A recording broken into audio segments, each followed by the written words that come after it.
Hey, what's going on guys? Today I'm going to show you how you can service your car from your driveway and hopefully save yourself a few pounds or bucks if you're American. Now I'm going to be servicing my 2008 BMW 3 Series. This is a 2-litre diesel, but what I'm about to show you with servicing it can be done to any car pretty much, as long as it's got an internal combustion engine and not some stupid electric motor business. But to do this, we are going to be needing a couple of tools. We're going to be needing 2 jacks if your car is really low, just like mine is, a socket set to undo the drain bung for the oil, and once the car's lifted, we're going to need 2 jack stands to hold it up with, because you do not want to go under the car when it's on a jack. And the last thing we're going to recommend is a large socket set, not one like that, I mean actual large sockets, because we're probably going to need this to undo the oil cap for the oil filter. Now I understand that some people's oil filters will not have a socket head on them, and you'll need some sort of leather rope or some sort of strap to undo it, which is perfectly fine. But for this car, I know I need that socket set, so that's all the tools. And the bits we're going to be using is some 5W30 LL Castrol Edge oil.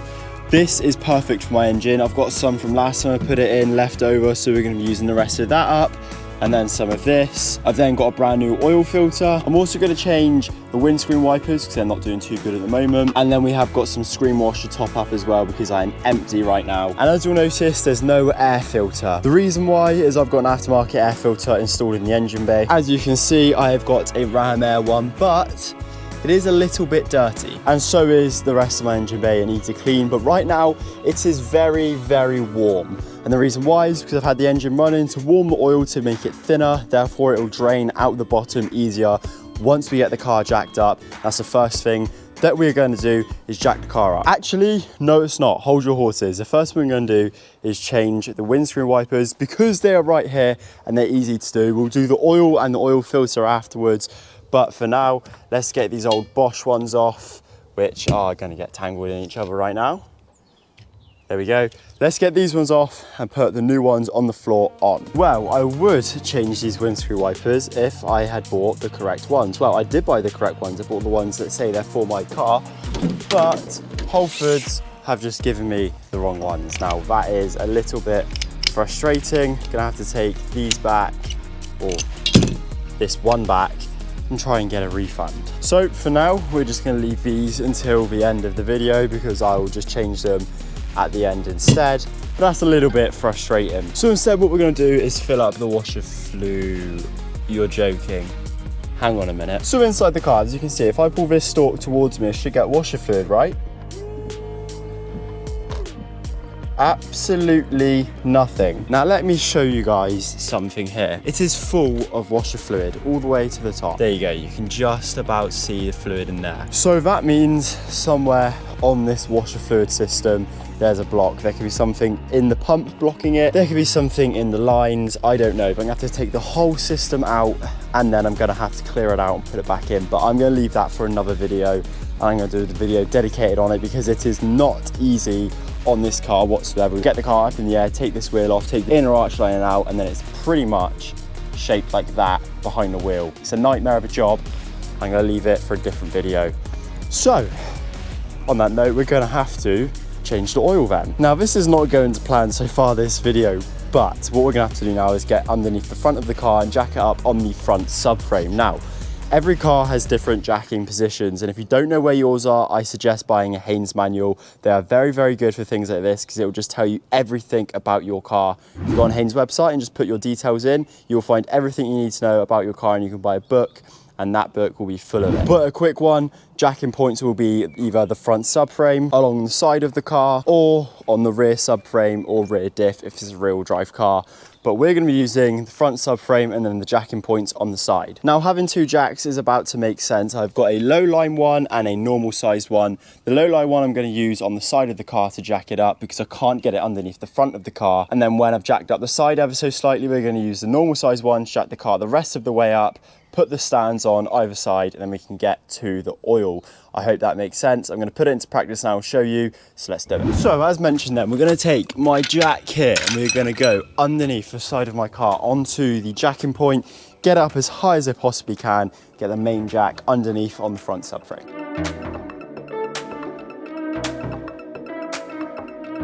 Now, as you can see, we've got clearance at the front of the car, we can get my main jack in onto the front subframe, get it up in the air.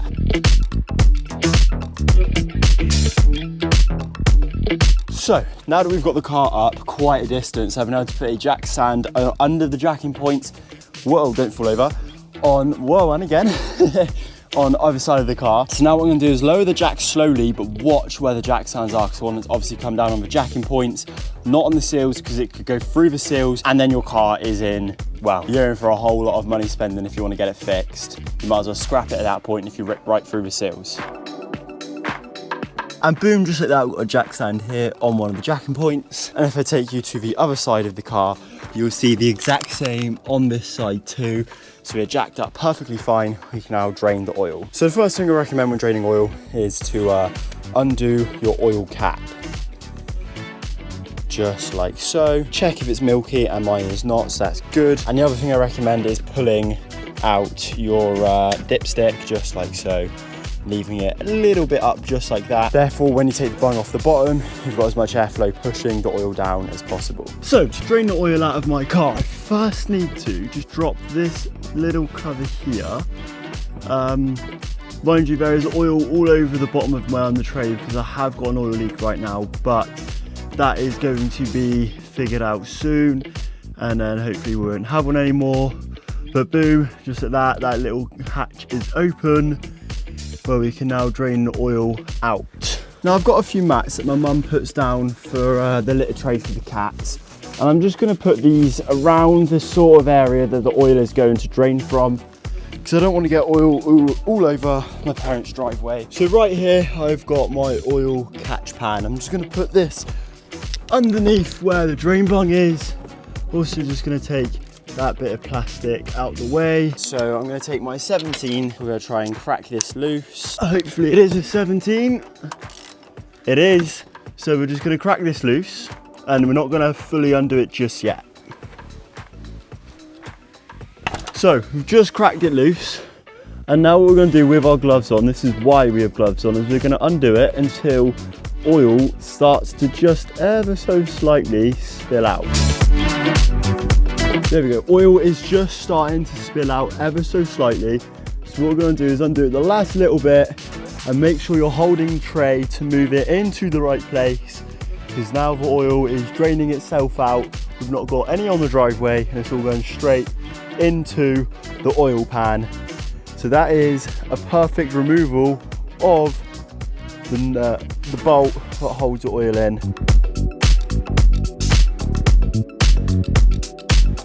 I'm actually going to take you up to the top of the engine, and we are going to take the oil filter out, and we're going to replace it with the brand new one. And once we've done that, hopefully this oil here will be finished dripping and draining. But now what I'm going to do is just put that cap down, and we're going to take the engine cover off.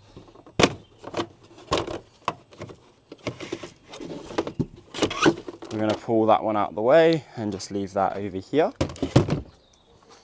because that right there is our oil filter. Now I've got a little bit of kitchen roll here. What I'm going to do is just line this up around the top of the oil filter cap. And this is also where we are going to take out those big sockets, because the biggest one in my socket set is a 27mm. That doesn't fit, but I have got the correct size sockets here. This one being a 32mm, and that is the one that we need. Perfect. Now that connected to my ratchet, we should be able to just undo it. And now that I'm at a point where this can be done by fingers, I'm going to finish it with fingers. We're going to try and take this out as straight as possible, holding a bit of towel just under it, making sure to not get oil everywhere once again.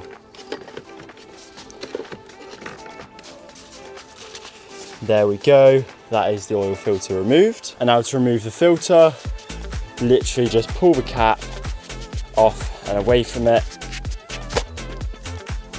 just like so. And this oil filter can be chucked in the bin. And before putting the new oil filter on, what we're going to do is remove the old O-ring, just like so. And we're going to replace that with the brand new one, which has been supplied with the oil filter.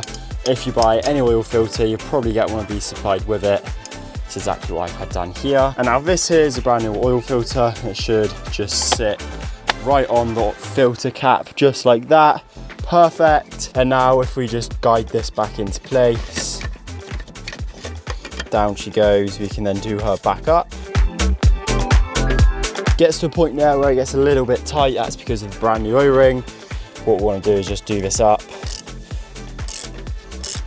And when you go to tighten this, do not do this too tight at all, because you do not want this to seize onto the engine. If that happens, you will be screwed when you come to do this next time, and you'll be hated, or you'll just hate yourself if you do this again, or a mechanic if they go to work on the car.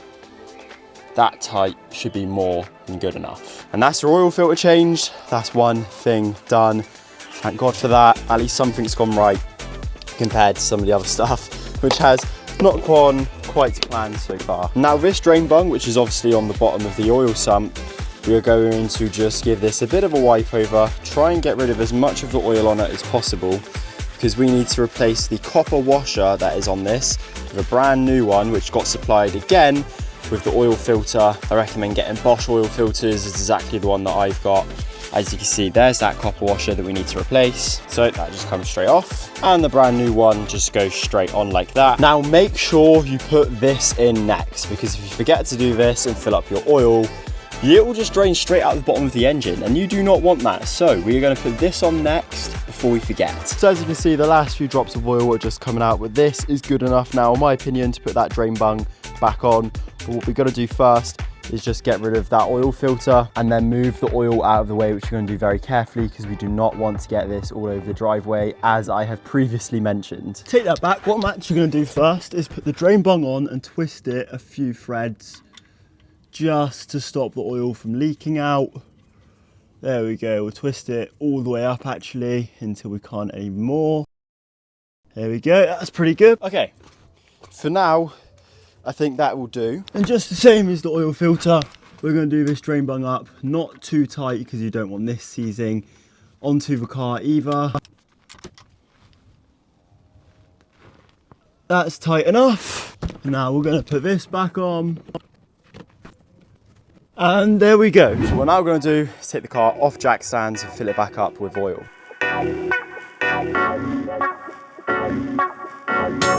And there we go. All that's left to do is chuck some oil back in the engine, and then that is your oil change done. Really easy. So the oil is going to get filled into this part of the engine right here. I've got the dipstick pulled just to allow more airflow. And as I've shown you at the start of the video, we're going to get the 5W30 LL Castrol oil. And we're going to go for our third pair of gloves. The reason why I have to keep changing them is because I'm moving cameras, don't want to get oil all over them, but you should be able to do this with one pair of gloves. I'm going to take our oil funnel, just pop that right there. Take our oil. I'm going to quickly say this before I fill the oil. My car takes 5.2 litres, and I said that earlier in the video, but because I haven't been able to drain all of it out, I'm not going to put 5.2 litres back in. This here is just under 2 litres. I'm going to put this in, and then maybe a little bit of my other one, see where we're at, because I don't want to overfill the engine, because that can be very dangerous and you could end up blowing your engine or doing quite a bit of damage to it. And you definitely do not want to underfill it. So it's something that you just got to pour oil in, wait a few minutes so it's drained to the bottom, check the dipstick. If it's reading good, leave it. If it's reading too little, put more in. If it's reading too much, you're gonna have to just loosen off that drain bung on the bottom of the engine and allow some to drain out, and then you got to check it again. So it's just trial and error until you get it spot on. And this carton here that the oil came in, you do not want to get rid of, because it is going to be your best friend in a minute when I tell you that if you fill your old oil that you just drained out the engine into this, you can then take this down to your local scrapyard and you can get rid of your old oil using this, and you don't have to panic about something that you've got to take the oil in. It's just a little life hack. With just under 2 litres put in, we're going to go put in about another 2, I reckon, from this oil, and then we'll check it. Just gonna let that settle, and then we're gonna just check on the dipstick to see how much oil we've got, see if we need to add more, leave it where it is, or drain some out. Well, currently the dipstick is bone dry. I don't know if I've let it sit for long enough, but it's a clear indication to say that this engine has not got anywhere near enough oil.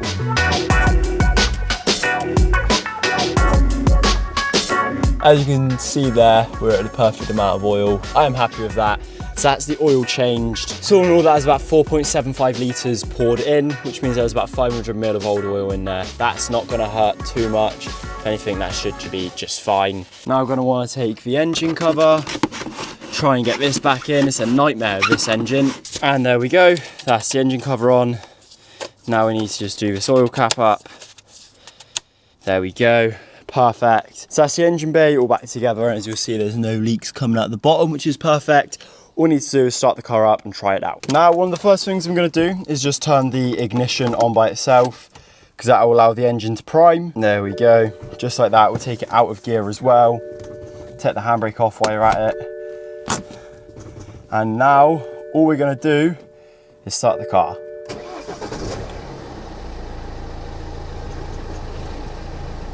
And I'm not kidding you guys, that sounds way smoother than what it has been recently. It's been quite chuggy recently and not sounding great. That sounds really, really smooth once again. I'm happy with that. That is oil changed. Now I'm going to try and get some windscreen wipers and we'll do them next. And the one last thing that I do need to do is change the fuel filter. Now I didn't have one on me because there's two different types that you can get. And it's a bit annoying because I've only just remembered I needed to check that, but I'll get that and I might do that in a separate video instead of now. That's the oil changed and the oil filter. Let's get on to doing those windscreen wipers last. And just like that, it is another day and I've been back to Whole Foods and I have had the windscreen wipers that didn't fit exchanged for ones that do fit. So I'm going to show you how to change your windscreen wipers over and then we'll wrap the video up. Now this here is the driver's side blade and as you can see it's missing this plastic cap that is on that one over there. I've ordered a new one and it is coming tomorrow, so I'll fit that off camera, but for now I'm going to show you how you can take your windscreen wipers off of this BMW. So to take the driver's side windscreen wiper off, all I'm going to do is just lift it up and pull that way because it's just slid on through that hole there on that pin. But not all windscreen wipers are like it. Like on my mum's car, if you just pull that tab in there and lift up, it's a bit difficult with one hand.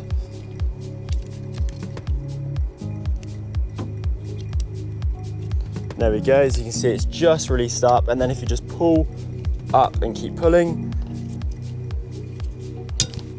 as you can see it just comes off and then the new one will just slide straight back on into place like so. Now there's also different types of windscreen wipers, like you can have ones with two pull tabs on either side like that, and when you pull them in it releases a clip so you can twist it that way and slide them off. That's another method that I know, or a different type of windscreen wiper that I know of, but this is a very, very easy way of taking them on and off, so I'm glad BMW have gone with this sort of system. It's very straightforward. Now one thing to note when changing windscreen wipers is there's a good chance they're going to be different sizes, just like on my car here.